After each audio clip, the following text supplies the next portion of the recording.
Welcome back to the Deep Dive, where we streamline complex information, take the stacks of reading off your desk, and just give you the essential, actionable knowledge you need. Today, we are pointing our focus straight up to the sky. That's right. Our mission today is, well, it's hyper-specific. We're pulling every single critical planning detail you need to successfully witness the absolute final, high-impact celestial event of the year. We're talking about the 2025 Supermoon finale. And this isn't just about reading a fact sheet. This is more of a tactical guide, right? Because something like this, it really requires some advance notice. It does. And when you're planning for cosmic clockwork, timing is literally everything. The research we're drawing from is all focused on that one spectacular event. You'll see it tagged as 2025's final supermoon, the cold moon. Right, so we're going to distill the timeline, the visual promise, and maybe most importantly, why you really cannot afford to miss this one. We've basically synthesized all the key elements. Think of us as your guides, just making sure you don't miss the moon's closest flyby of the whole year. Okay, let's unpack this and get straight to, I think, the single most important detail that needs to go into your calendar immediately. Yeah. The big reveal, the deadline, is December 15th. December 15th. Mark it down. Yeah, mark December 15th in your calendar right now. That is your non-negotiable target date for this spectacle. December 15th is confirmed. That's the exact date this thing arrives. Mm-hmm. And it's important to get the specificity. This isn't like a week-long window. Oh, good point. It's a specific night. It's when the timing of the full moon aligns just perfectly with the orbital path. Yeah. For anyone who tracks the lunar cycle, this is the one you absolutely prioritize for the end of the year. And while December 15th is the moment, the name attached to it is fantastic. Wow. We are talking about the cold moon. Now, okay, it's December, so cold feels a little obvious, but what's the tradition behind that specific name? Is it purely meteorological? Well, what's fascinating here is that the naming tradition is actually much deeper than just the temperature forecast. The term cold moon, it's derived from traditional nomenclature. We're talking Native American and colonial cultures, particularly in the northern and eastern parts of North America. It perfectly encapsulates the seasonal reality of December. So it's not just about the chill in the air, but the context of the season. Precisely.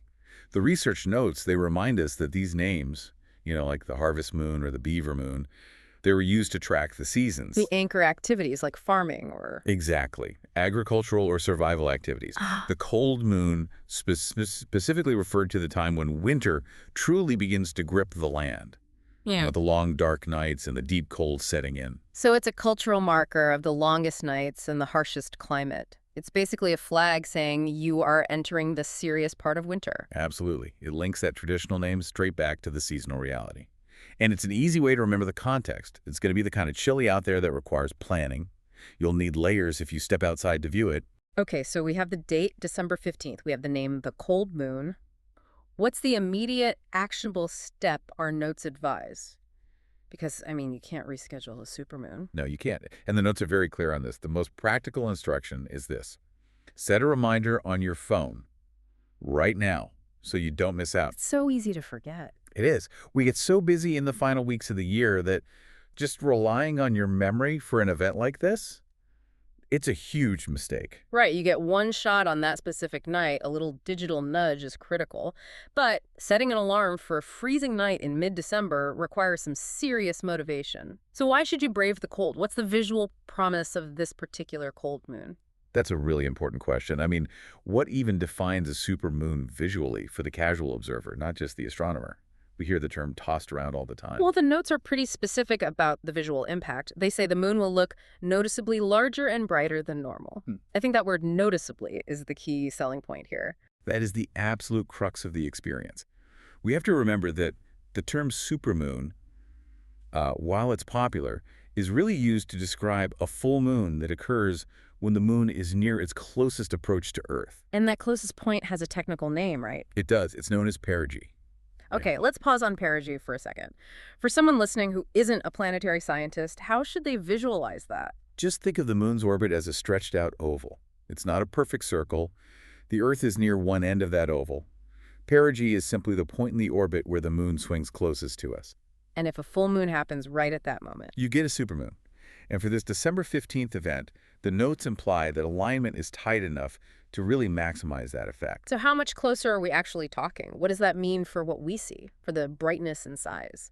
Well, when the moon is at perigee versus its furthest point, it's called apogee, the difference is significant.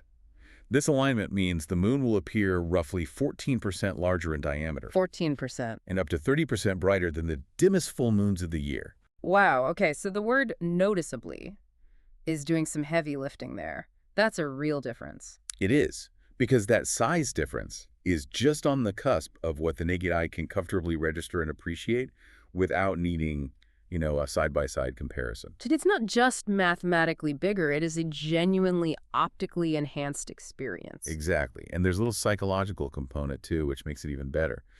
When you see the supermoon close to the horizon, Right after it rises. yeah, just after moonrise or before it sets, our brains tend to perceive it as even larger than it is. It's a phenomenon known as the moon illusion. That's a great planning tip right there. Look for it low on the horizon if you can to get that extra wow factor. It can feel immense. Now, if we're planning to drag ourselves out into the deep cold on December 15th, we need to know we'll have a good long chance to see it. What does the viewing duration look like? The planning materials confirm excellent viewing opportunities. The moon will be fully visible throughout the entire night. Oh, that's great. So it's not just a brief window? Not at all. That flexibility is fantastic for coordinating schedules. Whether you're looking right after dinner or setting an alarm for 3 a.m., you should have a chance to see it. That's a huge bonus for planners, definitely. But, okay, let's connect this to the bigger picture. We're talking about December. Is there a massive asterisk on that promise of full visibility?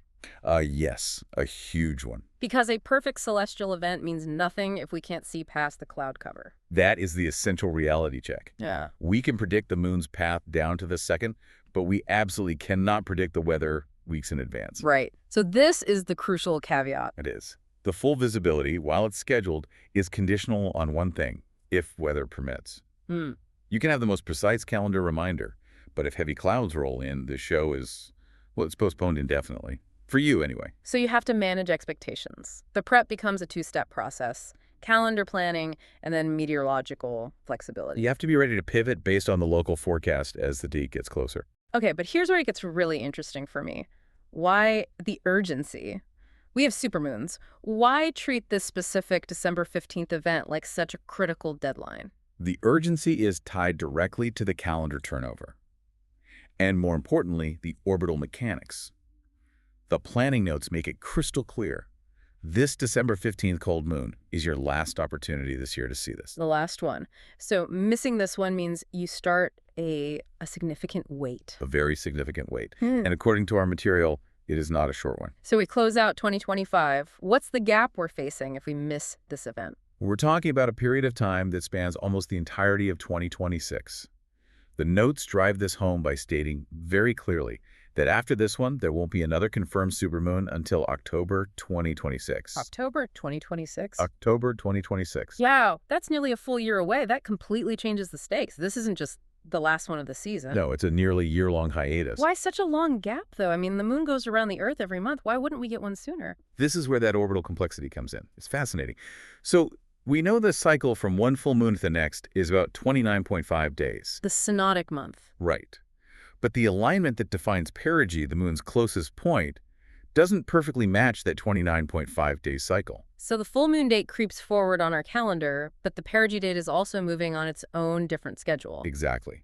Because of that slight mismatch, the really precise alignment you need for a true supermoon one, once close enough for that noticeably larger description, well, the timing often shifts. The dates slide, and sometimes the prime elements just skip a year entirely, which is exactly what happens after December 2025. So that makes the December 15th cold moon a kind of celestial outlier that we absolutely have to take advantage of. If you miss it, you're effectively sitting out of the supermoon club for, 10 months of the next year? That's the planning implication right there. That gap from December 2025 to October 2026 makes this final 2025 viewing absolutely critical. If you enjoy these kinds of dramatic celestial shows, you really can't afford to miss December 15th. Given the proximity, the visual promise, and this nearly year-long hiatus that follows, what's the consensus from the notes? Is it worth braving the cold?